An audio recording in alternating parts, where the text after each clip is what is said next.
एक बार की बात है, एक जंगल में बहुत से जानवर रहा करते थे।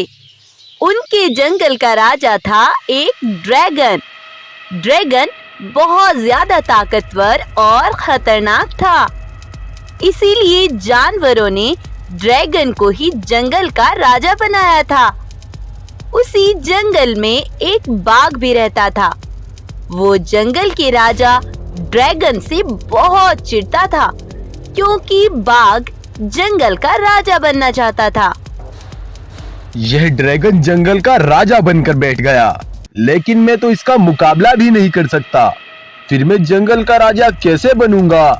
बाघ बस कुछ दिनों से इसी बात को लेकर चिंतित था। वो बस पूरा दिन राजा बनने के सपने देखता रहता था।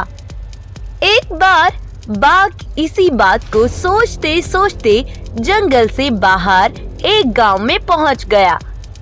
तभी उसे बहुत जोर से भूख लगी। अरे, मैं चलते चलते कहाँ आ गया? मुझे बहुत जोर से भूख लगी है। अब मैं क्या खाऊं? तभी बाघ को एक घर दिखाई देता है, जो कि एक पेंटर का घर था। बाघ उसी घर में खाने की तलाश में घुस गया। तभी वो एक सफेद रंग की टब में गिर गया।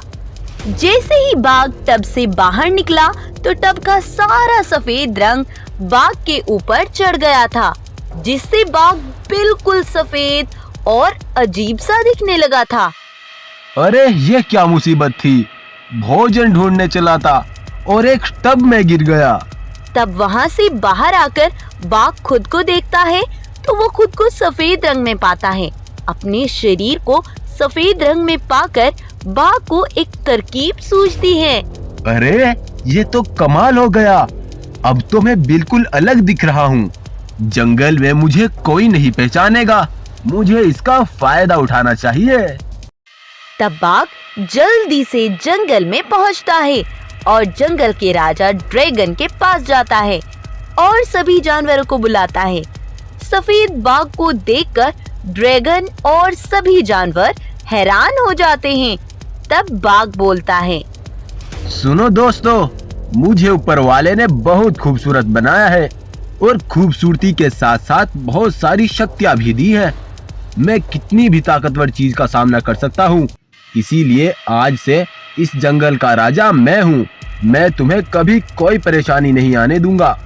सभी जानवर बाघ को अपना राजा स्वीकार कर लेते हैं। तब बाघ खुद को जंगल का राजा पाकर बहुत खुश था।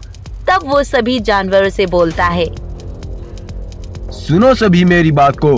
आज से एक एक करके सभी जानवर मेरे लिए भोजन लाएंगे और मुझे रोज ताजा भोजन चाहिए। समझ गए? हाँ हाँ, ठीक है महाराज। फिर एक एक करके सभी जानवर बाघ के लिए ताजा ताजा भोजन लाते। बाघ अब बहुत ही ज्यादा मस्ती में और बहुत खुश था। एक बार सभी जानवर उसके लिए भोजन लेकर आए। तभी अचानक बारिश होने लगी, जिससे बाघ का सफेद रंग पानी में घुलकर उतर गया। ये सब देखकर सभी जानवर दंग रह गए। ड्रैगन ने जब ये देखा कि ये तो वही बाघ है, तो ड्रैगन गुस्से से आग बबूला हो गया। तुम्हारी इतनी मजाल! तुमने हमसे झूठ बोला और हमें धोखे में रखा। अब तुम्हारी खैर नहीं है। तब ड्रैगन बाघ के पीछे भागने लगा और कुछ दूर जाकर बाघ को पकड़ लिया और ड्रैगन ने बाघ को वहीं जान से मार डाला। वहीं पर उस धोखेबाज और चालाक बाघ का किस्सा खत्म हो गया। तो इस कहानी से आपको क्या शिक्षा मिलती है? यही कि अगर आप किसी के साथ धोखा करते हैं तो आपको उसकी सजा जरूर भुगतनी पड़ती है। अगर आपको ये कहानी अच्छी लगी है तो इस वीडियो को लाइक और चैनल को सब्सक्राइब करना ना भूलें। एक जंगल में एक बाघनी रहा करती थी। उसका एक लड़का भी था जो कि बहुत छोटा था। बाघनी बहुत ही मेहनती और बहुत होशियार थी। वहीं दूसरी ओर एक शेर भी रहता था। उसके 2 बेटे थे। वो दोनों भी बहुत छोटे छोटे थे। लेकिन शेर ताकतवर था, लेकिन ताकतवर होने के साथ वो मेहनती नहीं था। एक बार उनके जंगल में बाढ़ आ जाती है, तो वह उस जंगल को छोड़कर दूसरे जंगल में रहने चले जाते हैं। बाघनी बहुत मेहनत करके पत्थरों को इकट्ठा करके कुछ ही दिनों में अपना घर बना लेती है। लेकिन शेर बहुत निकम्मा था, उसे तो कराया चाहिए था। वह उस बाघनी के घर पर नजर जमाए खड़ा था। तब बाघनी बोलती है, सुनो बेटा, मैं तुम्हारे लिए भोजन लेने जाती हूँ, तुम घर में ही रहना। तब बाघनी भोजन लेने चली जाती है। उसके जाते ही शेर अपने बच्चों को लेकर उसके घर में घुस जाता है और अपना कब्जा जमा लेता है। तब कुछ देर बाद जब बाघनी अपने घर वापस लौटती है, तो वह देखती है कि वहाँ पर वह शेर अपने बच्चों के साथ उस घर में खड़ा था।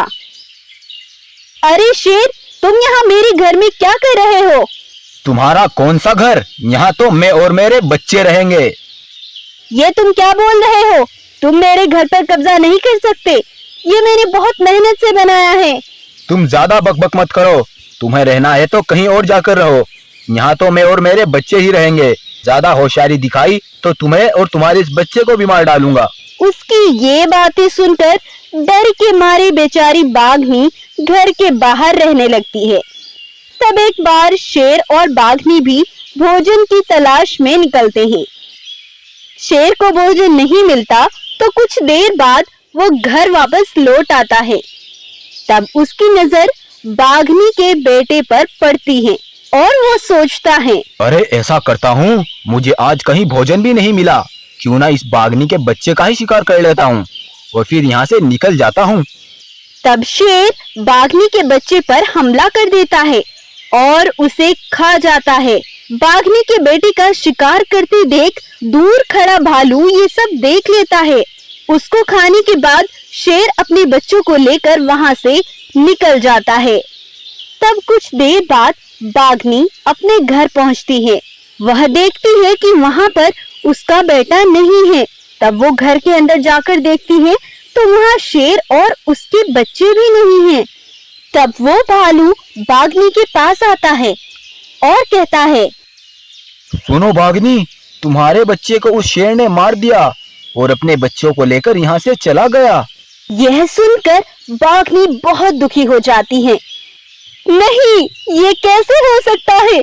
क्या उस शेर को मेरे बेटे पर बिल्कुल भी रहम नहीं आया?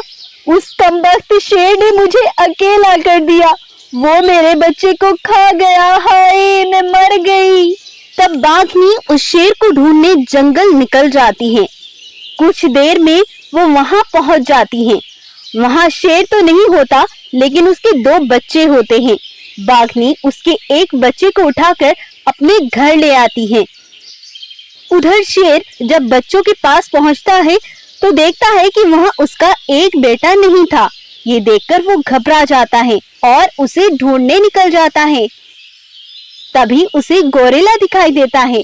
वो गोरिल्ला से पूछता है, अरे गोरिल्ला भाई, तुमने कहीं मेरे बेटों को देखा है क्या? नहीं भाई नहीं, मैंने तो कहीं नहीं देखा। अब तो शेर और भी ज्यादा घबरा जाता है और वो चलते चलते उस बाघनी के पास पहुंच जाता है। बाघनी, क्या तुमने मेरे बेटे को कहीं देखा है? क्या वो तुम्हारे पास है? नहीं, तुम्हारा बेटा मेरे पास क्यों होगा भला? यहाँ तुम्हारा बेटा नहीं है। उसके बाद शेर कुछ दूर खड़ा होकर अपने बेटे के बारे में सोचने लगता है और अब वो बहुत दुखी हो चुका था। शेर को अब इतना दुखी देख बाघनी उसके पास जाती है और कहती है, शेर भाई, मैं जानती हूँ तुम बहुत दुखी हो और ये भी जानती हूँ कि तुम मेरे बेटे को तुमने ही मार कर खाया था, इसीलिए मैं तुम्हारे बेटे को उठा लाई थी, लेकिन मैंने उसको कोई नुकसान नहीं पहुँचाया। वो बिल्कुल सही सलामत है, तुम उसे ले जा सकते हो। तुम्हारा ये उपकार मेरे सीने पर बहुत भारी पड़ रहा है बाघनी, मैं बहुत शर्मिंदा हूँ। काश मैंने तुम्हारी तरह उस मासूम पर रहम किया होता। मुझे माफ कर दो बाघनी। हाँ शेर